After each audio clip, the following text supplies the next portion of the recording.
Korkpay эле үй салып баштай бер. Korkpay эле болобу болбойду бер, мал сала ала бер. Тарсаң? Korkpay эле субханалла катын ала бер. Сүйбөйдү элечи. Korkpay эле күйөөгө тие берсин, субханалла. Эмне үчүн айтабыз? Анткен себеп бул сенин ошол алардын алдында, кылардын алдында ниетиң жакшы болсочу, аягына чейин бар нерсе чыгат.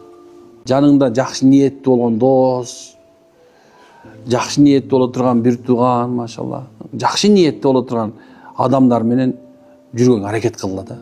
Мисалы, аялдарыңар деле мисалы жакшы ниетте боло турган болсочу, эркектин иши золбоз көтөрүлүп кетет. Эгер эркектин аял болгон жакшы ниет боло турган болсочу, ошол болот, субханалла, эми болсо сүйүп кете берет да. Шундайсың, ниет деген канчалык деңгээлде экен. Анын жакшынын шарапаты жамандын кесепет дегендей, кээ бир убактарда субханалла жаман адамдын ниети деле кесепети тийип калышы мүмкүн. Коркпай эле үй салып баштай бер. Korkpay эле болобу болбойду бер, мал сала ала бер. Тарсаң? Korkpay эле субханалла катын ала бер. Сүйбөйдү элечи. Korkpay эле күйөөгө тие берсин, субханалла. Эмне үчүн айтабыз? Анткен себеп бул сенин ошол алардын алдында, кылардын алдында ниетиң жакшы болсочу, аягына чейин бар нерсе чыгат.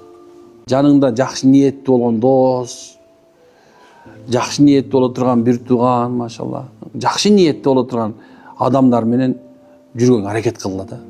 Мисалы, аялдарыңар деле мисалы жакшы ниетте боло турган болсочу, эркектин иши золбоз көтөрүлүп кетет. Эгер эркектин аял болгон жакшы ниет боло турган болсочу, ошол болот, субханалла, эми болсо сүйүп кете берет да. Шундайсың, ниет деген канчалык деңгээлде экен.